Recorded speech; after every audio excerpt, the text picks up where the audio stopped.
بسم اللہ الرحمن الرحیم۔ السلام علیکم۔ ماڈل درسی کتاب اردو جماعت نہم کے لیے قومی نصاب 2022-23 کے مطابق نیشنل بک فاؤنڈیشن وفاقی ٹیکسٹ بک بورڈ اسلام آباد۔ پیارے بچوں، آج ہم غزل نمبر 3 تیسری غزل پڑھنے جا رہے ہیں، جس کا عنوان ہے غم ہے یا خوشی ہے تو، کہ خوشی بھی تو ہے اور غم بھی تو ہے۔ اسٹوڈنٹس لرننگ آؤٹ کم حاصلات تعلم اس میں یہ ہے۔ سب سے پہلے ہم مشکل الفاظ کے معنی دیکھیں گے۔ آفتوں، مشکلوں، پریشانیوں۔ دیار، شہر، آفتوں، مشکلوں، پریشانیوں۔ رت، موسم، اجنبی جس سے جان پہچان نہ ہو، رت، موسم۔ آفت، مصیبت، پریشانی۔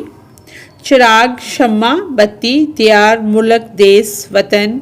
گھڑی، لمحہ، پل، لحظہ۔ رت، موسم، سما۔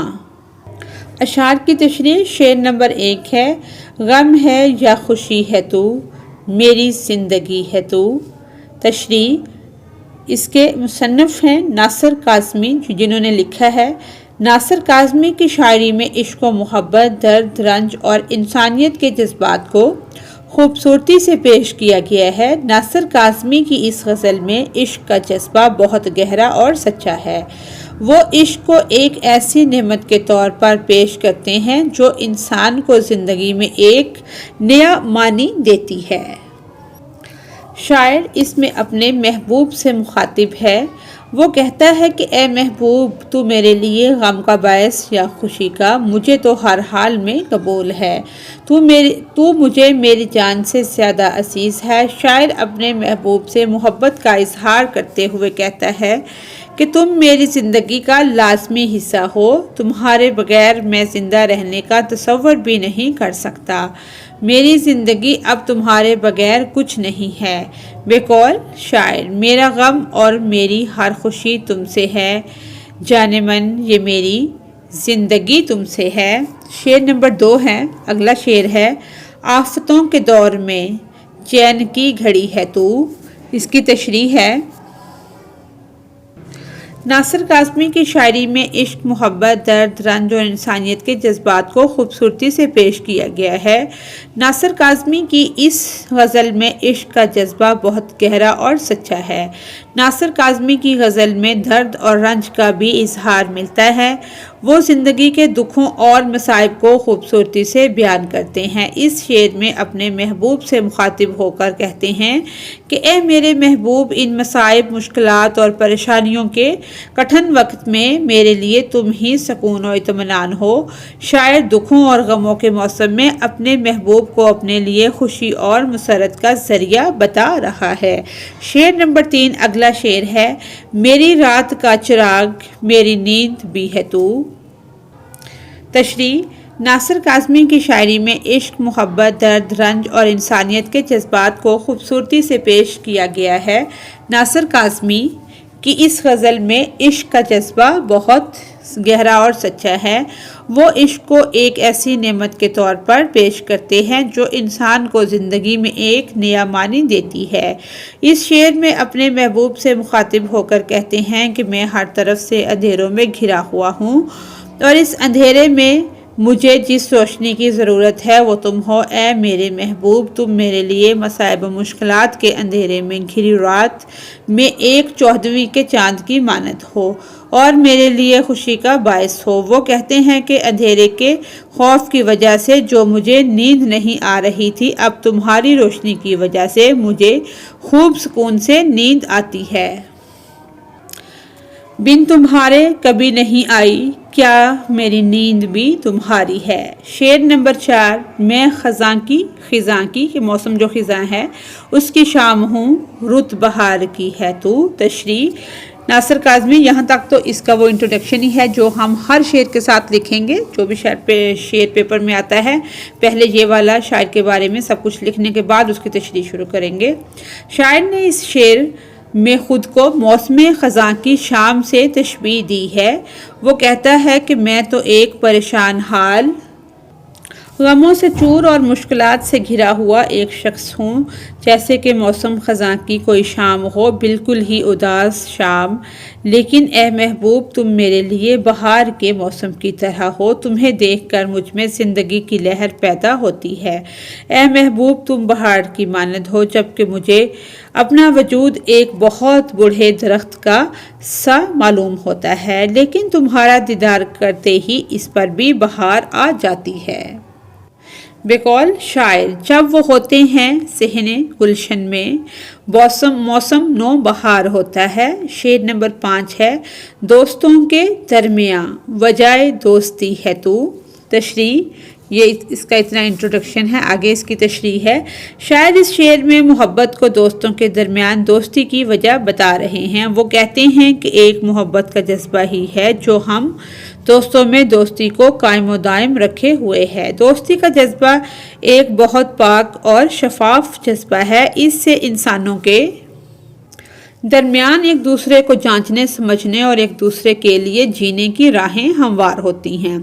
وہ کہتے ہیں کہ ہماری دوستی کو ایک گئے دنوں کی محبت کی پائیداری سنبھالے ہوئے ہے۔ اس ایک محبت کے صدقے اور کتنی محبتیں ہیں جو دلوں میں جواں ہیں۔ شعر نمبر 6، میری ساری عمر میں ایک ہی کمی ہے تو۔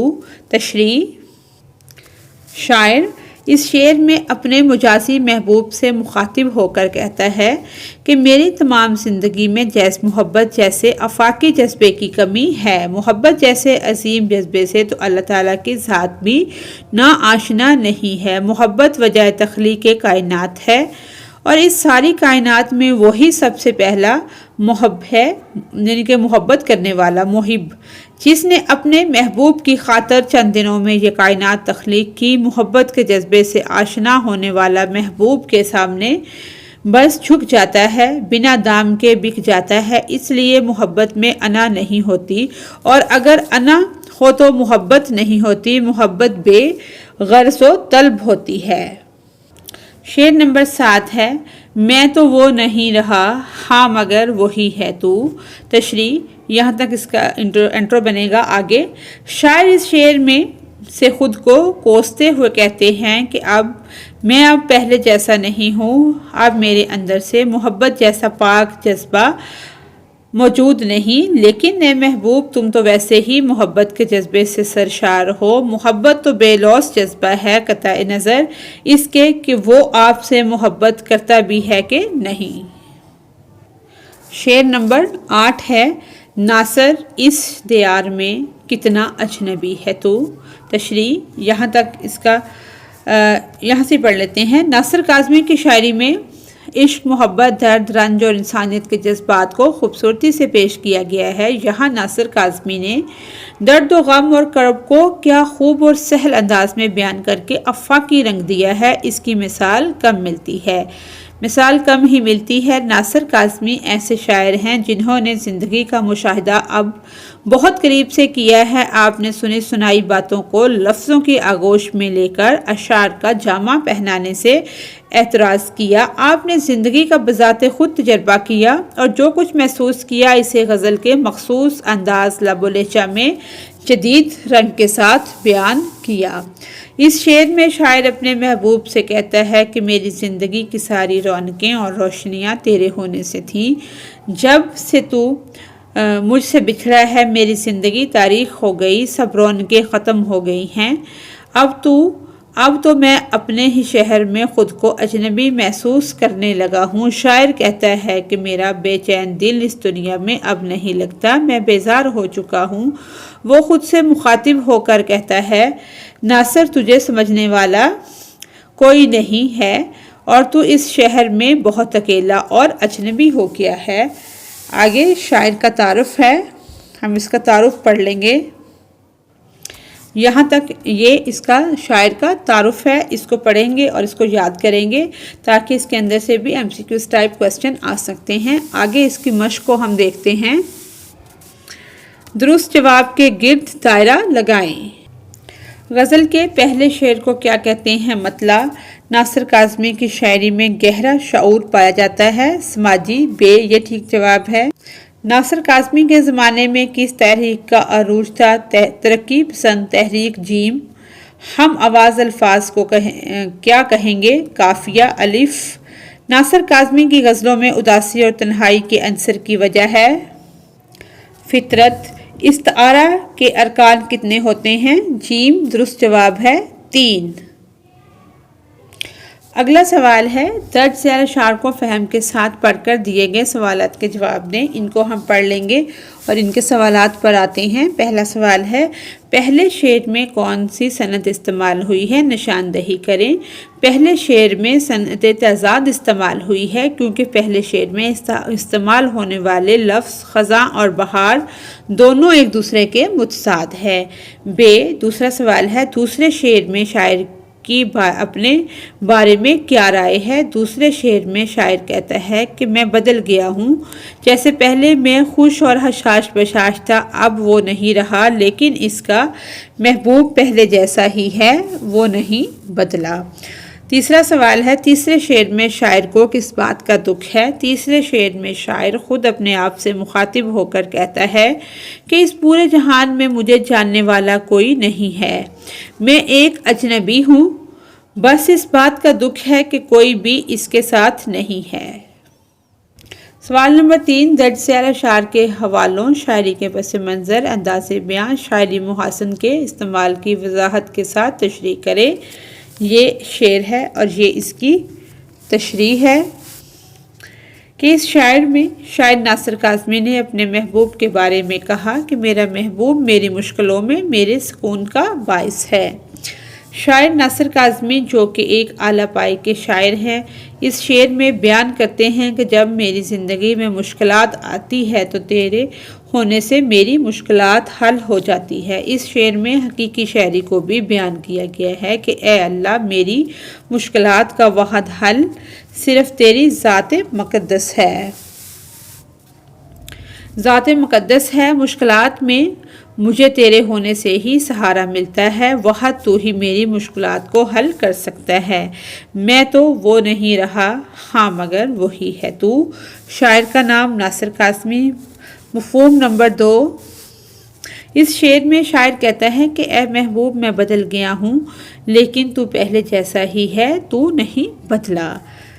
اس شعر کی تشریح میں شاعر ناصر کاظمی لکھتے ہیں کہ محبوب جو ہے وہ پہلے جیسا ہی ہے لیکن میں بدل گیا ہوں، حالات اس طرح کے پیدا ہو گئے کہ میں بدل گیا، پہلے کی طرح حشاش پشاش نہیں رہا لیکن تو پہلے جیسا ہی ہے۔ سوال نمبر 4 ہے، درج ذیل پیراگراف کو پڑھ کر بتائیے کہ اس میں کس عالمی مسئلے کی طرف توجہ دلائی گئی ہے اور آپ کے پاس اس کے حل کے لیے کیا تجاویز ہیں۔ اس کو ہم پڑھیں گے، اس کو بھی ہم پڑھ لیں گے۔ جواب پھر اس کا یہ ہے کہ پیراگراف میں سمندری آلودگی کے عالمی مسئلے کی طرف توجہ دلائی گئی ہے۔ اس پیراگراف میں اس بات پر روشنی ڈالی گئی ہے کہ کس طرح انسانی سرگرمیاں جیسے زرعی اور صنعتی کیمیکلز، شہری فضلہ اور جہاز رانی کے ذریعے رسنے والا تیل کیسے سمندروں کی آلودگی کا باعث بن رہا ہے۔ اس مسئلے کے حل کے لیے چند تجاویز پیش کی جا سکتی ہیں، جیسے سخت قوانین کا نفاذ، ویسٹ مینجمنٹ، تیل کے رساؤ کی روک تھام، عوامی تعلیم و تربیت، آگے بین الاقوامی تعاون۔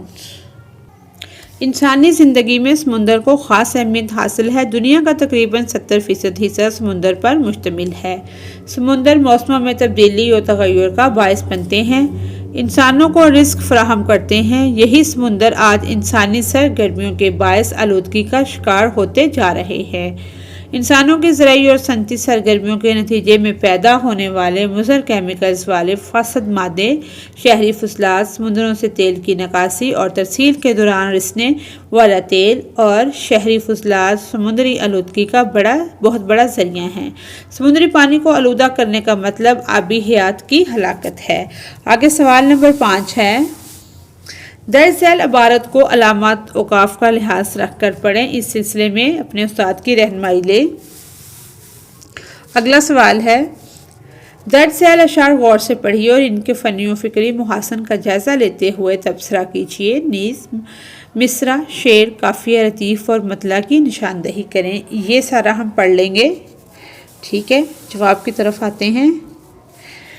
مصرع، شعر کی ایک سطر کو مصرع کہتے ہیں۔ آدھا شعر کا بیت کا نصف حصہ۔ مصرع کے لغوی معنی ہے دروازے کا ایک کواڑ یا کواڑا جو ایک دروازہ ہوتا ہے۔ مثالیں: دن کے ہنگاموں کو بے کار نہ جان، یاس کے چھاؤں میں سونے والے۔ آگے شعر ہے، بہترین الفاظ کے استعمال کو شعر کہا جاتا ہے۔ مقررہ وزن اور بحر میں لکھی تحریر کو بھی شعر کہتے ہیں۔ ایک شعر دو ہم وزن مصروں پر مشتمل ہوتا ہے جو ایک ہی بحر میں لکھے گئے ہوں، جو کسی سنجیدہ مضمون پر مشتمل ہوں۔ مثالیں: ساز ہی کی صدا غور سے سن، کیوں ہے یہ شور بپا غور سے سن، دن کے ہنگاموں کو بیکار نہ جان، شب کے پردوں میں ہے کیا غور سے سن، یاس کی چھاؤں میں سونے والے، جاگ اور شور دار غور سے سن۔ قافیہ، ہم آواز الفاظ کو قافیہ کہتے ہیں۔ مثالیں: صدا، پیپا، بیکار، شوردار۔ ردیف، قافیہ کے بعد دہرائے جانے والے الفاظ کو ردیف کہتے ہیں کہ دونوں مصرعے ہم قافیہ بہم قافیہ ہم ردیف ہوں۔ مثال: غور سے سن۔ مطلع، غزل کا قصیدے کا پہلا شعر جس کے دونوں مصرعے ہم قافیہ بہم قافی ہم ردیف ہوں۔ مثال: ساز ہی کی صدا غور سے سن، کیوں ہے یہ شور بپا غور سے سن۔ آگے ایسلو بیس نوٹس ہیں، اس میں ہے کہ درج ذیل اشعار کو غور سے پڑھیں اور دیے گئے سوالات کے جواب دیں۔ یہ سارے شعر کو ہم پڑھ لیں گے۔ سوالات: پہلے شعر میں کون سی صنعت استعمال ہوئی ہے؟ صنعت کون سی استعمال ہوئی ہے، یہ نشاندہی کرنی ہے۔ پہلے شعر میں صنعت تضاد استعمال ہوئی ہے کیونکہ پہلے شعر میں استعمال ہونے والے لفظ غم اور خوشی دونوں لفظ ایک دوسرے کے متضاد ہیں۔ دوسرے شعر میں شاعر نے محبوب کے بارے میں کیا رائے دی ہے؟ جواب: شاعر نے محبوب کے بارے میں کہا ہے کہ میرا محبوب میری مشکلوں میں میرے سکون کا باعث ہے۔ اس شعر کو بیان کرتے ہوئے کہ جب میری زندگی میں مشکلات آتی ہیں تو تیرے ہونے سے میری مشکلات حل ہو جاتی ہیں۔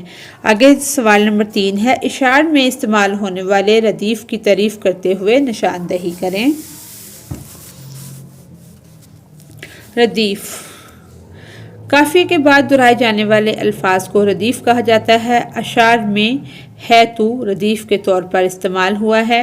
شاعر نے خود کو خزاں کی شام اور محبوب کو رت بہار کی کیوں تشبیہ دی ہے؟ وضاحت کریں۔ شاعر نے اس شعر میں خود کو موسم خزاں کی شام سے تشبیہ دی ہے کہ میں تو ایک پریشان حال غموں سے چور اور مشکلات سے گھرا ہوا ایک شخص ہوں، جیسے کہ موسم خزاں کی کوئی شام ہو، بالکل ہی اداس شام، لیکن اے محبوب تم میرے لیے بہار کے موسم کی طرح ہو، تمہیں دیکھ کر مجھ میں زندگی کی لہر پیدا ہوتی ہے۔ اے محبوب تم بہار کی مانند ہو۔ شاعر نے کس چیز کو وجہ دوستی قرار دیا؟ اس کا جواب ہے، شاعر محبت کو دوستوں کے درمیان دوستی کی وجہ بتا رہے ہیں۔ وہ کہتے ہیں کہ ایک محبت کا جذبہ ہی ہے جو ہم دوستوں میں دوستی کو قائم و دائم رکھے ہوئے ہے۔ یا ان اشعار میں مطلع کی نشاندہی کر کے مطلع کی تعریف کریں۔ ان اشعار میں یہ شعر مطلع ہے، غم ہے یا خوشی ہے تو، میری زندگی ہے تو۔ مطلع، غزل کا پہلا شعر مطلع کہلاتا ہے بشرطیکہ کا اس دونوں مصرعے ہم قافیہ و ہم ردیف ہوں۔ بصورت دیگر اسے غزل کا پہلا شعر تو کہا جائے گا مگر مطلع نہیں کہلائے گا۔ سوال نمبر 2 ہے، ان اشعار کو ہم نے غور سے پڑھنا ہے اور ان سوالوں کے جواب دینے ہیں۔ پہلے شعر کا مرکزی خیال لکھیں۔ پہلے جواب ہے اس کا، شاعر کہتا ہے کہ میری تمام زندگی میں محبت جیسے آفاقی جذبے کی کمی ہے۔ محبت جیسے عظیم جذبے سے تو اللہ تعالیٰ کی ذات بھی ناآشنا نہیں ہے۔ محبت وجہ تخلیق کائنات ہے۔ دوسرے شعر میں شاعر کی اپنے بارے میں کیا رائے ہے؟ دوسرے شعر میں شاعر کہتا ہے کہ میں بدل گیا ہوں، جیسے پہلے میں خوش اور حشاش بشاش تھا اب وہ نہیں رہا، لیکن اس کا محبوب پہلے جیسا ہی ہے، وہ نہیں بدلا۔ تیسرے شعر میں شاعر کو کس بات کا دکھ ہے؟ اس کا جواب ہے تیسرے شعر میں شاعر خود اپنے آپ سے مخاطب ہو کر کہتا ہے کہ اس پورے جہاں میں مجھے جاننے والا کوئی نہیں ہے، میں ایک اجنبی ہوں، بس اس بات کا دکھ ہے کہ کوئی بھی اس کے ساتھ نہیں ہے۔ یا ان اشعار میں سے مقطع کی نشاندہی کر کے مقطع کی تعریف لکھیں۔ ان اشعار میں یہ شعر مقطع ہے: ناصر اشتیار میں کتنا اجنبی ہے تو، مقطع غزل کا آخری شعر ہوتا ہے جس میں شاعر اپنا تخلص استعمال کرتا ہے۔ اسی کے ساتھ ہی ہماری آج کی یہ ویڈیو مکمل ہوتی ہے۔ اگر آپ کو میری ویڈیو سے کوئی رہنمائی مل رہی ہے تو میری ویڈیو کو لائک اور میرے چینل کو سبسکرائب کریں۔ Thanks for watching us.